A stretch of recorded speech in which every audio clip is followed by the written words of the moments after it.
I do think you've honed in that craft of it not being an interrogation because I mentioned before we got started, I do think you've kind of crafted this art of being curious. We were kind of talking on Marco Polo, and when I was thinking about it and trying to put it into a sentence, the sentence that came forth was this: Steve takes an interest in the people of God, or excuse me, I'll probably cut this part, getting tongue-tied. Steve takes an interest in the people God has made by asking good questions and reading good books. Yeah. Yeah. So I think every time we see each other, it almost always comes up, what book are you reading?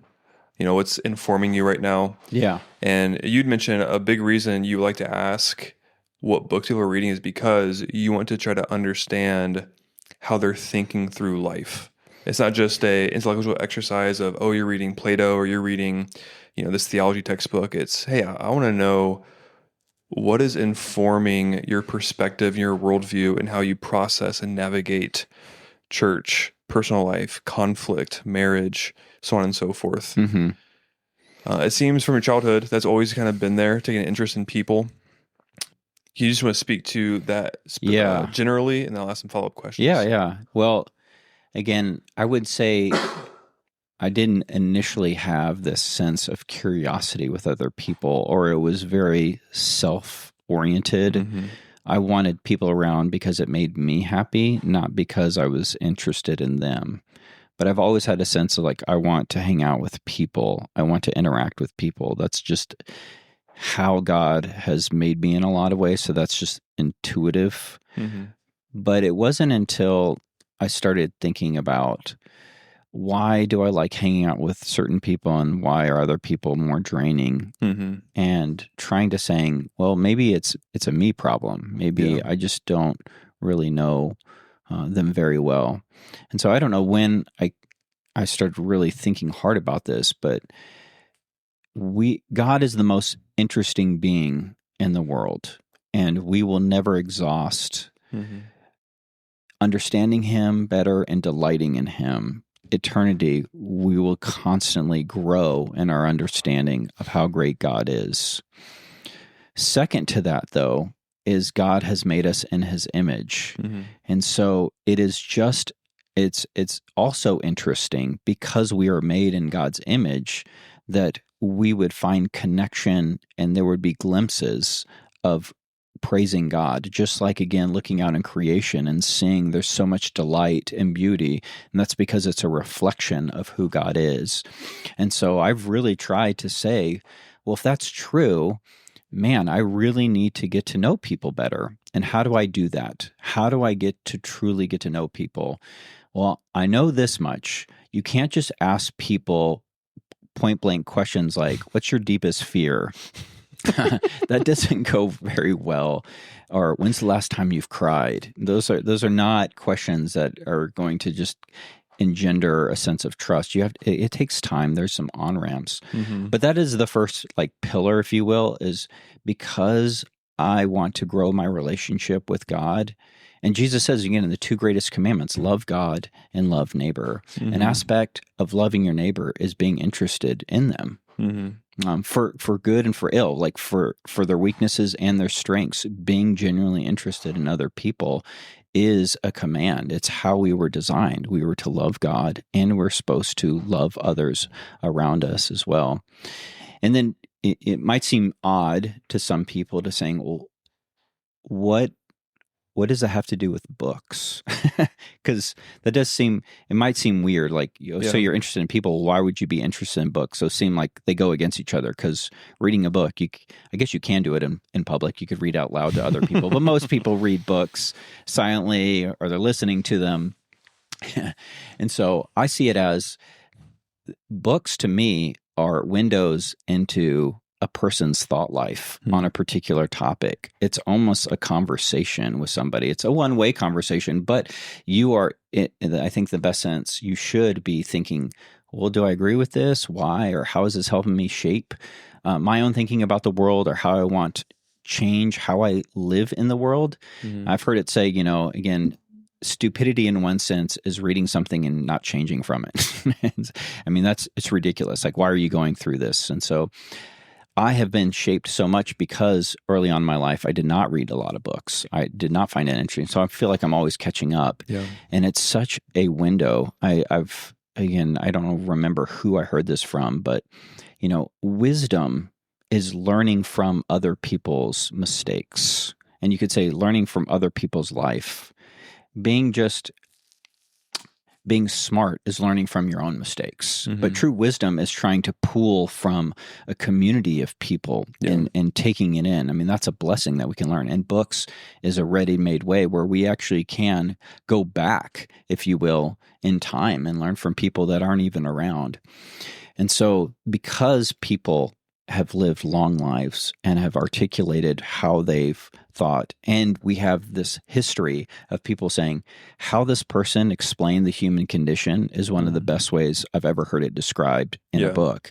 And so we can learn from that wisdom. We can stand on the shoulders of giants, and then we can start talking about those things. Mm-hmm. And so I see books as an entry point into not only understanding ourselves better, and again, the greatest book, God speaking his words to us. And I want to talk about those things. Yeah. I want to talk about what matters most. And so that's why I'm always interested here. Not everybody needs to be a reader. And that's another challenge. I just want to talk about things that books encapsulate in a lot of ways. I want to talk about why, more or less, I want to be interested in what other people are interested in a lot of ways. They want to be interested in stories. They want to be interested in what's going on in their life. And books are such a great way to start a conversation there. Yeah.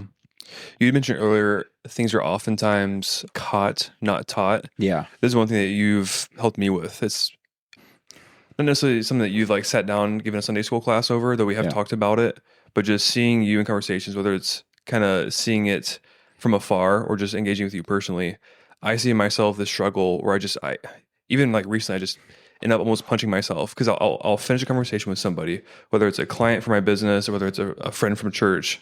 I'm just like, Josh, you idiot. You kept trying to look for ways just to connect this to your own personal life instead of taking an interest in the other person and just asking them the question. Yeah. And you've just both modeled and just lived this out. And I'm hoping I'm slowly turning the boat in the Steve direction on this. But how would you help people if they notice in their own life, wow, I am pretty prideful. I notice my conversations are really selfish. I just look for the easiest on-ramp to talk about myself, my day, my experiences, my struggles, and I very rarely, if ever, ask other people about their life, their struggles, their experiences, unless I am as an order in a way, as a means to an end to get actually back to me. Yeah. How have you navigated that and grown, and how would you encourage others? Yeah, that's a great question. Well, a big thing is knowing that it's okay to talk about yourself. Yeah. It's okay. I mean, in one sense, I ask a lot of questions in some ways because I don't think I have a lot of interesting things to say, to be honest with you. And I don't think that's always good. But we do need to have a conversation. So it is a back and forth. So it's not, an interrogation is one person just asking all the questions. But the best conversations is a dance. It's a back and forth. And so I want people to realize they can share their thoughts. It's just a question of, what are you trying to accomplish? Are you trying to look at, again, your life or look at their life and saying, how can you help me? Or are you just trying to say, hey, look how smart I am. Hey, look how much I know. So, it's always is a question of do you really desire to get to know people? That's a big one. You asked how to improve in that area. I think one of the best ways that I've found is have a genuine issue that you're going through, something that you're thinking a lot about, and just go to somebody. You can how's it going? How's the week going? Yeah. But then ask them, what would your advice be on X? I think that is one of the best ways to get a good conversation going and get to know people and just listen. It's so tough, but listen to anything that piques your interest. And I think also one of the best things you can do is have conversations, and this is hard to do, but when you disagree with somebody, those are great opportunities not to prove them wrong, Because I don't know. I mean, it usually takes a long. God can do amazing things, but more times than not, you're not going to convince them of your position if you guys disagree at any point in time. That's not going to happen. So when you find yourself in a disagreement, you need to ask and say, could you help me understand how you got to that position? I'd love to hear that. Yeah. Letting them walk you through where they've got that from. And sometimes that helps them see, wow, I just implicitly hold this position. There isn't a reason why. And those are really great moments. I'll tell you one. This is one of, again, a formative moment in my life. And it's about, asking questions. But I was with a coworker, and we were in Texas for work. And afterwards we went to a diner we probably shouldn't have gone to think about it. It was like, this is not a good place. But so I'm already on edge. I'm like, I just want to get out of here as fast as possible. We just get our food and we start eating. And I don't know when we started talking about Christianity in the Bible, but I think we were talking about politics and talking about conservatives and liberals and the Libertarian Party, because he was very interested in kind of libertarian viewpoint of like pure freedom. And I was like, yeah, that's something to be interested. I don't know a lot about it. I'm hesitant because I don't think complete freedom is what we ultimately need. And we started bringing up, how Jesus orients us a particular way. And I was like, we serve the gospel. And I remember him talking, and he was just throwing me all these questions. And I realized, man, I really want to make sure we understand what the gospel is.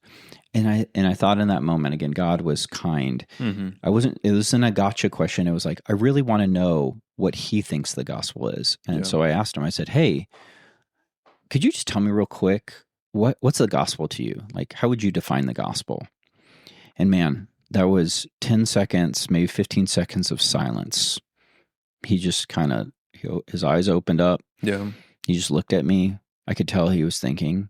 And in humility, I was amazed. He didn't just come up with the first thing that came to his mind. He goes, I don't know. I don't know what the gospel is. And I said, man, I think that's an important question to answer for you. And I didn't even share what I thought the gospel was in that moment, because I was saying, well, I think I might have done like a little short snippet just to make sure. But I said, I think it's more important that you have an answer, something that you could explain. And I remember the next morning, he said, man, I've been thinking a lot about that question. In fact, and this is to Gideon Bibles, like, why do they always have a Bible? Well, he opened up his drawer in his hotel room, and there was a Gideon Bible there, and he started reading it. And we had some great conversations after that whole trip. And it was just from that one sense, pausing and saying, let's make sure we're in agreement here as to what's going on. And I think that was just pausing to saying, I don't want to assume you know what I know. And so that's also a great thing. It's just making sure you clear the air of what's going on. Yeah, because I also trying to think of people who, because I think both of us were more extroverted. I think I'm both. I do like my private times, but I can talk. But I'm also thinking of people in the church who they're more introverted. This is not as natural for them. And this idea of the art of being curious, taking interest, and being willing to have long conversations about what people think, how they navigate through things. How would you encourage them? Like, this isn't something that is beyond your reach. Yeah. Well, one, you don't have to be extroverted to want to be curious. Again, you're not more holy because you talk more. You're not more holy or more godly because you want to interact with more people, and that gives you energy. It just means that it is difficult for you, or you feel it draining overall. Like, that's how I understand extroversion and introversion is you're saying, hey, people give me energy. And then people who are introverted saying like, yeah, it kind of drains me to interact with people. So there's nothing wrong with those two sides. It's just how God's made us. I think it's more of just saying, hey, with the limited energy I do have, do I make the most of it? Yeah. And so I would just again say, pick one person. Again, you don't have to get to know 5 people. Just pick one person and just saying, hey, I want to get to know this person better. And there's nothing better than trying to get people to tell you stories about their life. And then this is where it's helpful too to share your own stories. Like, hey, I've been thinking about, well, I'm trying to think of an example, but man, I've been really tired lately. Actually, both Beck and I, this is really what's going on. I've yawned like 6 times. I want you to understand, you're not boring. I am waxed. I know. I need more coffee. Well, that's what I'm saying. And man, I've been so tired, and it's realizing, man, I really value sleep. And I remember when I was younger that I could give a rip about sleep. And now it is like something I'm very mindful of, and I can be very grumpy about that. And it's just crazy to think like I have to be more strategic. I just can't go out late. And that actually provides urgency sometimes, like hanging out with people like, hey, we got to call this close. And you sharing that and saying, has that happened in your life, or how do you consider sleep? Like that gives people, you're looking just for little windows into people's life, their personality, and I call them like threads. And if you can just be more aware of like little threads, maybe unique things, and I always look for the strange things that people hold to or things they believe in. I want to find those things because I think that makes everybody really interesting, and those are the things I want to explore. And I'm always listening for it. Like again, for introverts, you're always listening for when people get excited about something and saying, hey, that's something I can pull on. So I would just say, again, saying, you can use the question, how was your week? And if they say, oh, I did this, hung out with the kids, we did this for 4th of July. The thing there is just saying, just have a follow-up question. And I think the best thing is like, oh, how did this 4th of July compare to your other 4th of Julys? Try to provide a contrast, try to get them to tell you a story. Those are always great windows to opening up a conversation. Yeah. So really just ask a question and just be ready and listen for a follow-up question in a lot of ways. I remember I had a classmate in college, and he's more introverted. He just kind of asked me like, Josh, like, how do you just have like all these conversations with people? And I mentioned, because it seemed like he was kind of looking for like, do you have like a back pocket 3-4 questions kind of thing? And I mentioned like, sure, like I probably have 3 or 4 back pocket questions, but the thing that I really labor to try to do is like, I think you were getting to it, listening well and having and finding follow-up questions. So it's not just I'm running through these 3 questions in this robotic, here's question 1, here's question 2, here's question 3.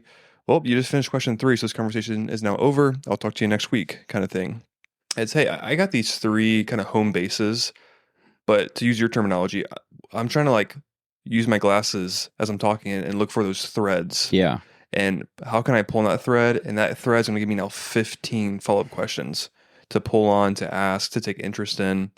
So if I'm talking to, Heather, and I mean, my kid goes to Orca, but I don't personally do Orca kind of thing, right? So I'm going to ask her how Orca's doing, because I know that she is jazzed about Orca. Right.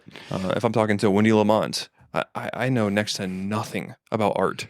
Well, I know she loves art. So I'm asking her, what art shows is she a part of? What's her latest project? She's got the coolest wallpaper in their house. If you've been there before, one of the wallpapers in her room, it's like a pink wallpaper, but it's got little images of aliens abducting cows and humans. Haven't seen this. With Bigfoot walking in the background. I mean, it's incredible. Yeah. And so just looking for things like you said that they take interest in, and just how can I mine this thing to its depths? How can I be a Puritan? How the Puritans took this one little verse and just wrung it dry for all the juice that was in it. How can I do that with this person and their hobbies, their interests, their joys, their zeals, in that kind of way? And I think that's, you made me think about something that's really important too, is especially here at Emmaus, is we want everyone to be genuinely interested in others, and especially being genuinely interested in other sanctification, becoming more like Jesus. And so it might seem like, oh, this is, such an easy question or such a trite question to ask, but it's not. Is asking people like, how is your spiritual life going? Or what is God teaching you in this season of your life? Or what have you learned from God's word that shaped how you've thought about life right at this point? Or, again, this is an advice thing. It's like, I'm really challenged with my kids right now. Mm-hmm. How has God helped you parent your kids? Yeah. All those things are just getting at the same idea. How do you live for Jesus? And we should want to talk about that a lot. Mm-hmm. And sometimes again, it's an assumption thing, but I'm always welcoming. And actually, I get really concerned about when somebody asks me, like, how are you doing? I genuinely want to answer that question. And that's always hard because sometimes even I'm caught off guard. Like, I want to give a genuine response. Mm-hmm. But we should always strive to ask. And I think the more specific, even saying, how's your spiritual life? People are like, oh, I hear that all the time. But don't think you have to come out with this like perfect Goldilocks question. Yeah. Just be caring for people. And that's what matters more than anything else, is that you are trying to, again, love them, draw them out, and learn. And here's the contrary thing, too, that I've realized. In a lot of ways, you can't give what you don't have. And so, funny enough, the times where we're meeting with other people and want to get to know them, we need time of reflection for our own life. Because the best conversations you have is when you're genuinely interested in the conversation you're having and understanding what you really want to know, not only about this person, but about yourself. And so you're not going to be in great conversations if you're not desiring to think deeply about your own life and what's going on and what are you trying to learn, or how is your life going? Like, that's where you're actually going to try to ask these questions that are a little deeper. So I always want people to saying, your quiet time will actually help spill out into better conversations overall and getting to know people better. Good. Great. So we close up this kind of part of the conversation. Is there any kind of final thoughts, wisdom, just experiences that you wanted to offer before I start laying us on these rapid fire questions? Man, ask people questions and be willing to make mistakes. Ask kind of an off the wall question, something weird. Yeah, you'll learn how to get to know people, but it's always worth getting to know image bearers and giving an appreciation of what God has been doing in people's lives, and also realize how great God is through people. That's good. I think one of the biggest things I've taken away just from our relationship and listening to you on this topic is people who are curious because they actually genuinely take interest in other people. And so if you kind of go about this in regards of like, oh, I enjoy those conversations, I'm just going to chase those conversations and I'm going to use the people as a means to that end, it's not going to really work. You actually need to have a genuine love, interest, and authentic desire to know other people. And that's what's going to breed really strong relationships and conversations. Yeah. All right. So you ready for these rapid fire questions? I'm ready. All right. Here we go. Have you listened to these yet, or not so much? I think you have given me a preview on these questions. I don't remember my answers to them, but I might pocket one of them because I think it's fun, but I'm sure a lot of people don't find it fun. That's okay. So we'll see. Go ahead. I'm ready. Maybe I'll shoot it. All right. An easy one. Mountains or beach? Mountains. All right. Any run-ins with the law? Yes. You said rapid fire. Yes, run-ins with the law. Any elaboration or no? It's a longer story, but there was a possibility I was going to be convicted for arson. That did not happen. That's good. It was good. It was actually right before I came here to Nebraska. That's a longer story.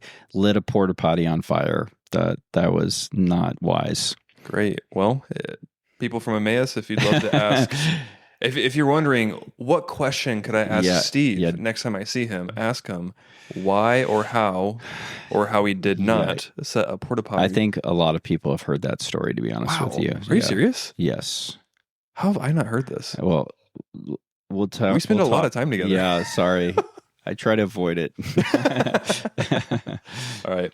What is your dream concert lineup? 3 musicians. 3 musicians. Well, sadly, again, I like music. I'm not really into music as much. I don't really listen to a lot of artists anymore. If I had to pick, I really like Alison Krauss and Union Station, like that combo there.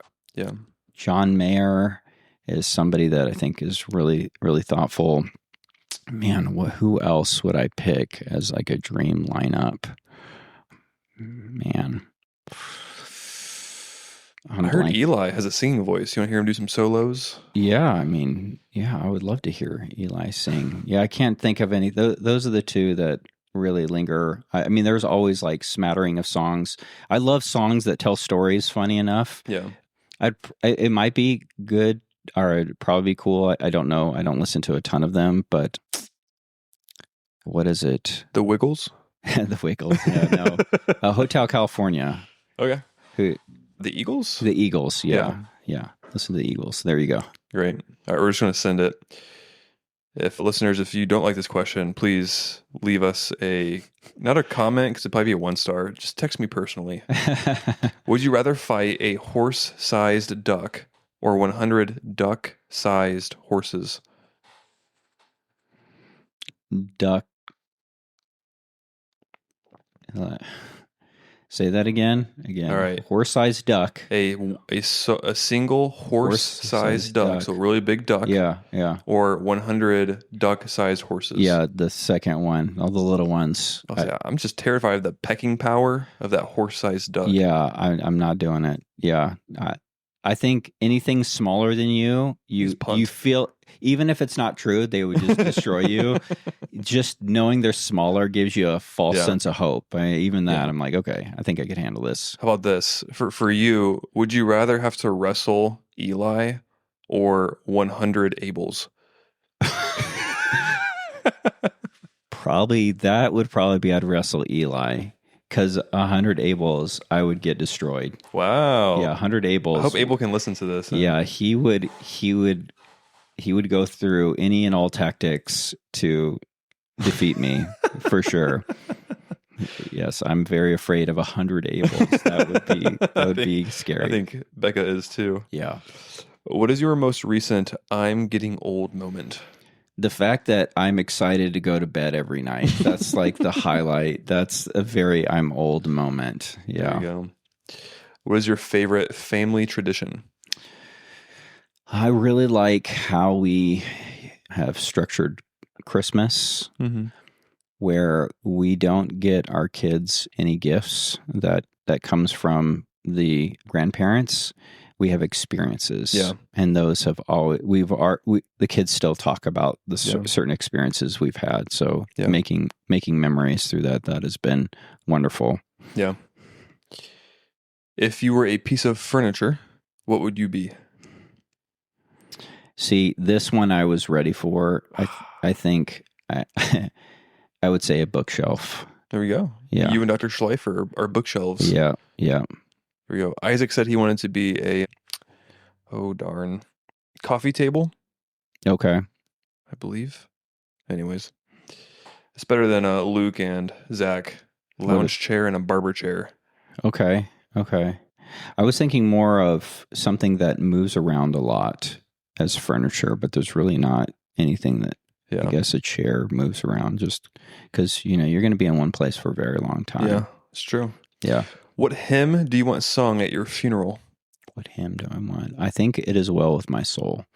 And that's because that song has a tremendous story behind it. But also in my history, my experience, there have been so many people, and one I can vividly remember from a nursing home sharing her love for that hymn and her desiring to have that hymn sung at her funeral and loving the fact that she got to hear it at her mom's funeral. So just hearing her pour her heart and realizing that hymn is about the sorrow of losing somebody you love, but saying that God sustains us. It's a great hymn. And it makes it even greater knowing the person who wrote it. Yeah. Great. And last one. What are you most encouraged by at Emmaus right now? I'm encouraged at Emmaus for a whole host of reasons, but to be in line with what we've been talking about, I'm encouraged that I still don't know people like I would like, and it's always great getting to know everyone, the members here at Emmaus and people who visit. So there's always somebody to get to know better. And I'm always encouraged by the types of things we talk about. Yeah. I don't feel I have a lot of what people say like shallow or kind of straightforward conversations. People are always hungry to talk about deeper things. So I'm very thankful for that. I'm encouraged by that. Well, I want to encourage and honor you, brother. You've been a great shepherd, great model of just pastoral care, loving the sheep, suffering with the sheep. And like you said earlier, this principle of one way to love God and love others is by talking with others, taking genuine interest in them. So thank you for modeling that to our church, and thanks for being our pastor. I'm very thankful. Thankful God can use me in small ways. Awesome. Well, thanks for spending time with us, and we'll see you on Sunday.